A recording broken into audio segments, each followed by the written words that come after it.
Hello everyone, welcome to knowledge park channel. BPSC घटना चक्र series में आपका स्वागत है। और आज हम मॉडर्न हिस्ट्री को स्टार्ट करने जा रहे हैं। एंशिएंट हिस्ट्री को हमने ऑलरेडी कवर कर रखा है। अगर आपने उस वीडियो को नहीं देखा है तो डिस्क्रिप्शन में आपको लिंक मिल जाएगा। Please watch that video before watch this video. और आज हम गवर्नर से स्टार्ट करते हैं। गवर्नर जनरल और वाइसराय जो थे उससे हम स्टार्ट करते हैं, कौन कौन किस समय पे रहा है और उनसे रिलेटेड जो फैक्ट्स हैं जो घटना चक्र में दिया हुआ है। तो स्टार्ट करते हैं। Who was the first governor general of India? तो first governor general of India lord Mayo, lord Lytton, lord Canning, lord Dufferin. इनमें से कोई नहीं है। ये ई वाला ऑप्शन सही होगा, क्योंकि Lord William Bentinck Bentinck Lord William Bentinck जो थे वो पहले गवर्नर जनरल थे जो 1828 में अपॉइंट हुए थे। और ये पहले वाइसराय हैं इंडिया के। और लास्ट आखिरी लॉर्ड कैनिन जो है आखिरी गवर्नर जनरल ऑफ इंडिया हैं और पहले वाइसराय हैं। लॉर्ड मायो इससे कोई लेना देना नहीं है।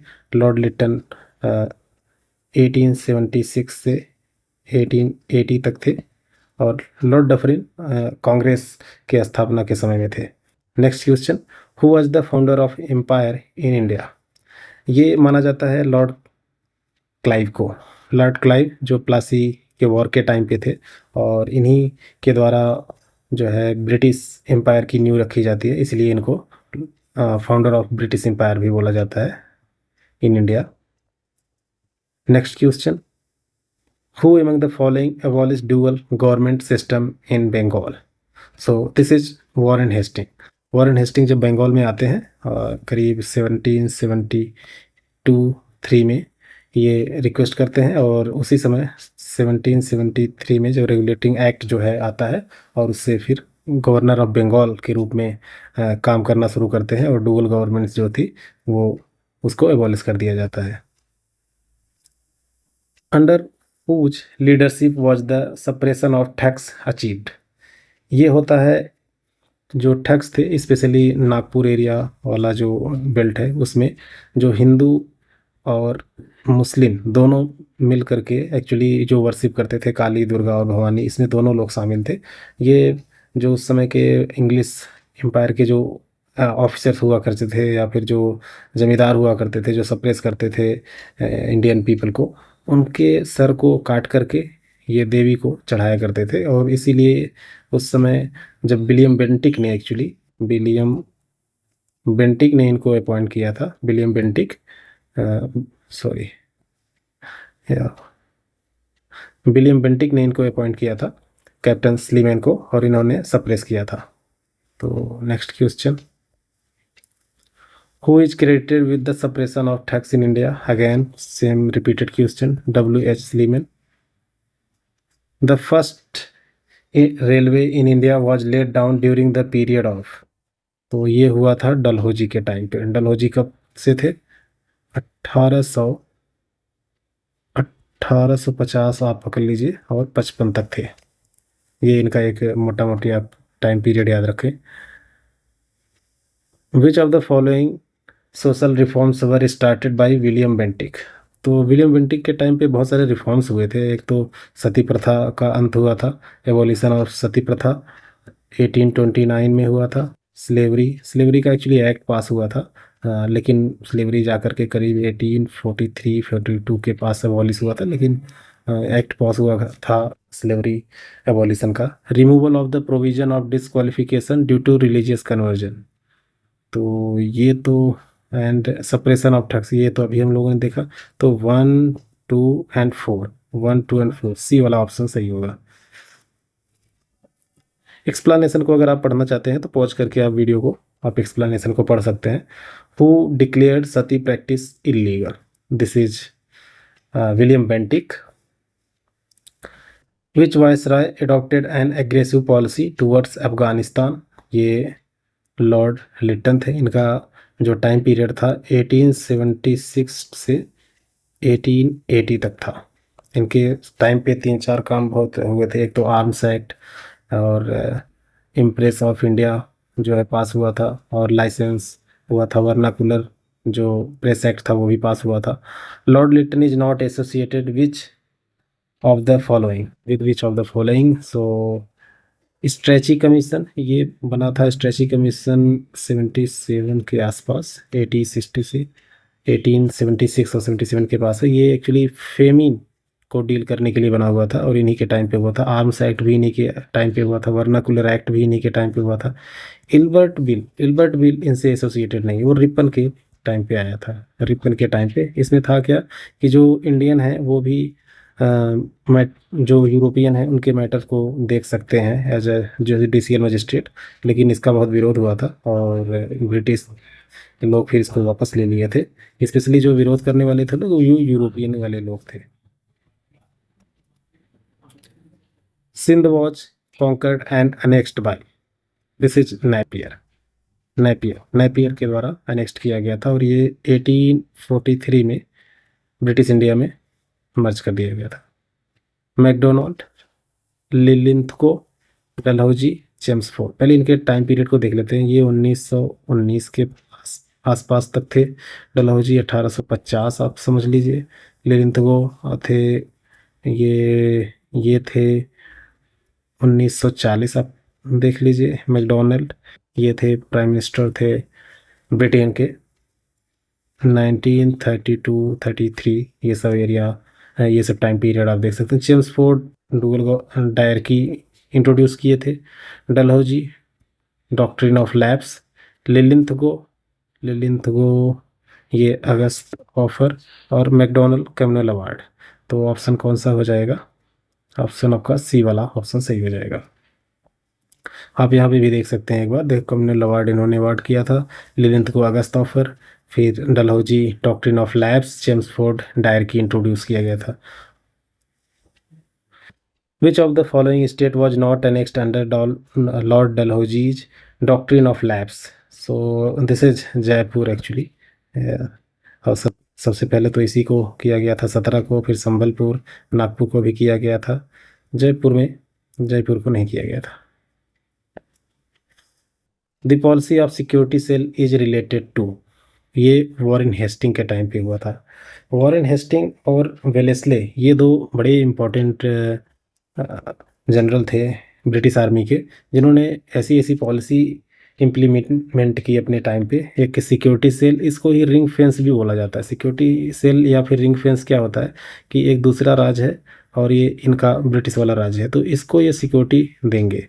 और ये क्योंकि ये दूसरे इनकी सिक्योरिटी अगर सेफ रहेगी तो इनके पास कोई नहीं पहुंच पाएगा। तो इस वजह से ये पॉलिसी यहाँ पे बाद में आप जा करके देखेंगे वेलेंसले जो है एक दूसरी पॉलिसी लेके आते हैं सब्सिडरी करके, ताकि वो सारी जो पावर होती है, एक तरीके से इम्पोर्टेंट पावर होती है जो उस प्रिंसली स्टेट की, वो ब्रिटिश के अधीन आ जाती है। ब्रिटिश उसको काफ़ी हद तक कंट्रोल करता है। तो ये वॉरेन हेस्टिंग थे। आप एक्सप्लेनेशन को पॉज करके पढ़ सकते हैं। First Maratha sardar to accept the subsidiary alliance of Lord Wellesley was, ये थे पेशवा बाजीराव सेकंड। इसमें कुछ ज़्यादा एक्सप्लेन करने के लिए है नहीं। Next question, which of the following statements about lord Mayo's resolution of 1870 are correct? So it was the first step that bifurcated central and provincial finances. This is right. Provincial governments were empowered to administer certain services. Again right. It attempts to ratify existing imparity. It focused on the actual needs of the provinces. चारों option सही हैं, तो option D जो है इसका correct हो जाएगा। विच of the following princely states was not annexed by the British? ये ग्वालियर था। ग्वालियर, सिंध को भी अभी हमने देखा 1843 में नेक्स्ट कर लिया गया था, इसको 1850 में कर लिया गया था, 17 को भी उसी के टाइम पे कर लिया गया था। लेकिन Gwalior was never annexed by princely states. उस समय ये ज़्यादा ग्वालियर के जो राजा थे वो ज़्यादा ब्रिटिश के साथ थे। इवन आपने 1857 वाली लड़ाई में भी देखा होगा कि ये झांसी के अगेंस्ट जो है। In whose tenure as the Viceroy of India were the great martyrs Bhagat Singh, Sukhdev, Rajguru hanged. पहले तो इनके टाइम पीरियड को देख लीजिए। ये 1899 से 1905-6 तक रहते हैं। मिंट मोरले मिंटो रिफॉर्म आपने सुना होगा, वो उस टाइम के हैं। इरविन 1931 इन्हीं के टाइम पे हुआ है एक्चुअली। चेम्सफोर्ड 1919 तक ही थे। तो टाइम पीरियड अगर आपको इन सब का पता है तो बड़ी आसानी से क्वेश्चन को लगा सकते हैं। तो लॉर्ड इरविन होगा।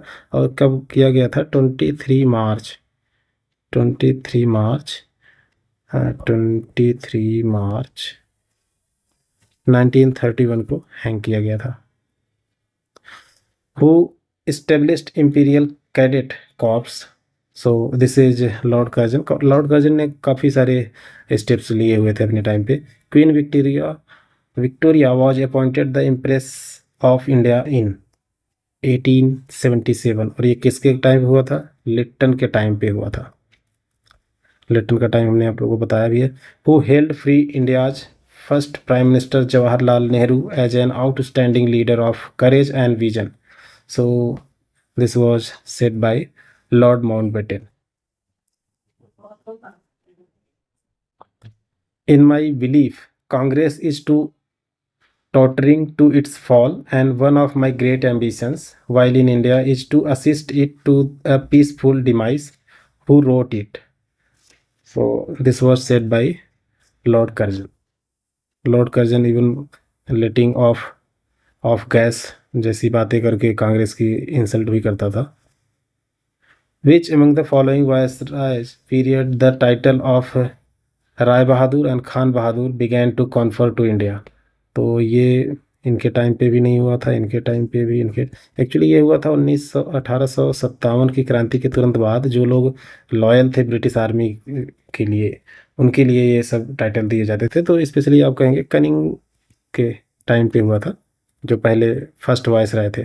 The first Indian who assumed the office of governor general in independent India was.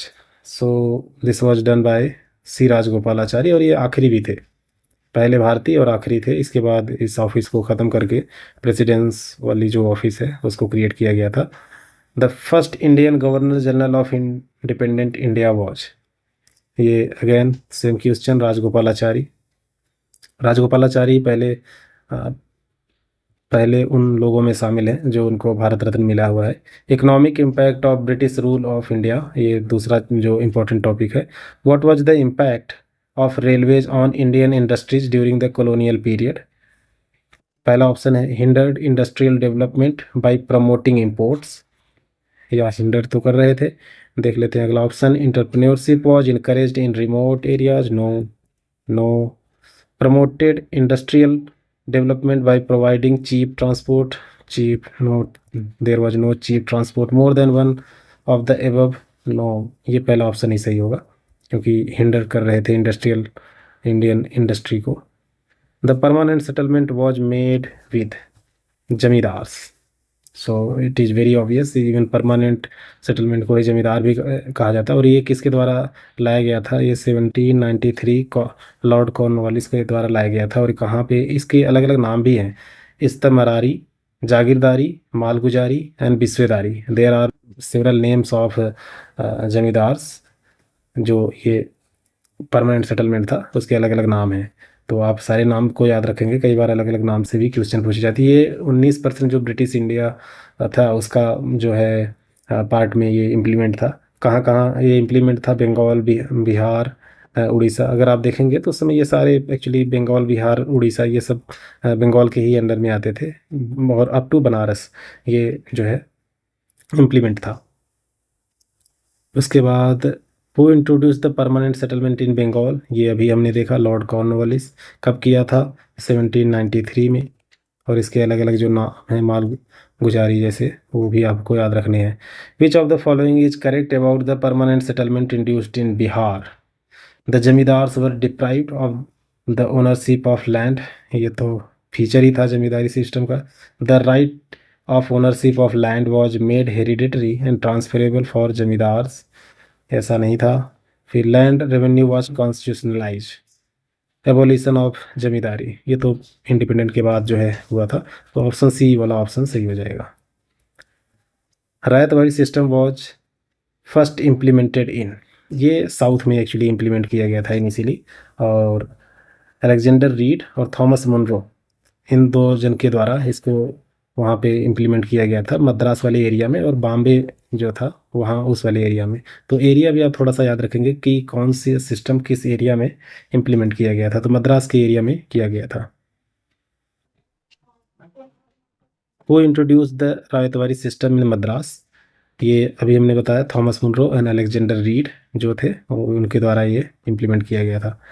The system under which the peasant himself is the owner of the land and is held responsible for the payment of land revenue to the government is none as, so this is Ryotwari.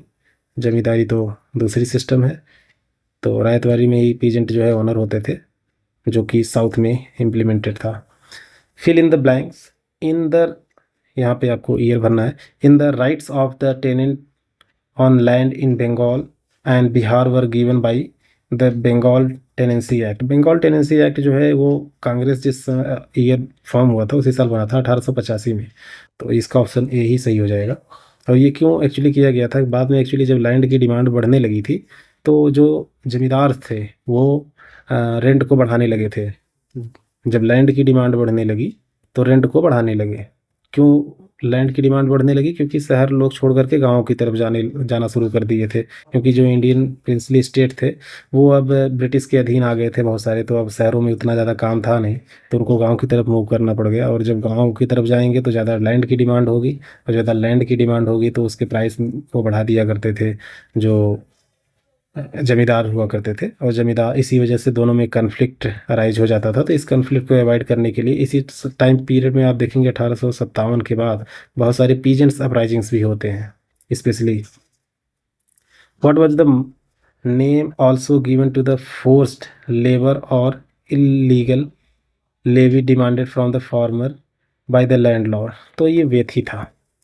वेथी जो है landlord जो illegal levy demand करते थे, तो इस वजह से वेथी उनको नाम दिया जाता है। एक बेगार भी आपने सुना होगा, बेगार बिना पगार का जो मजदूरी करते थे उसको बोला जाता था, नो पेमेंट आप कह सकते हैं।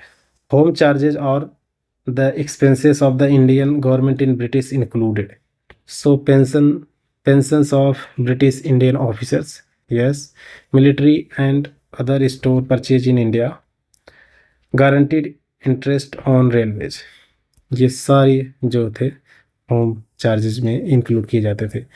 The Bombay plan proposed, Bombay plan आया कब था? बॉम्बे प्लान 1944 में आया था, जब इंडिया ऑलमोस्ट इंडिपेंडेंट होने वाला था। तो जो उस समय जो ब्रिटिश लॉयल्टी को पे करते थे इंडियन इंडस्ट्रियलिस्ट, वो चाहते थे कि उनका भी इंटरेस्ट सेफ रहे, तो इस तरीके से उन्होंने बहुत सारे मेजर्स उन्होंने लेने शुरू किए और प्रपोजल अपनी रखनी शुरू की एक ब्रिटिश गवर्नमेंट और इंडियन जो उस समय लीडर थे। A rapid rate of economic growth, ये सही है। Equal distribution, abandonment of some politic capitalist characteristic, पहले तो यही चाहते थे कि कैपिटलिस्ट हो, लेकिन जब देखा कि क्योंकि इंडियन जो लीडर थे उस टाइम पे वो चाहते थे कि ऐसा नहीं, पूरा कैपिटलिस्ट, टोटली कैपिटलिस्ट हम नहीं हो सकते, क्योंकि हमारी कंट्री पुअर है और लोगों के लिए काम करना है, केवल इंडस्ट्रियलिस्ट के लिए नहीं।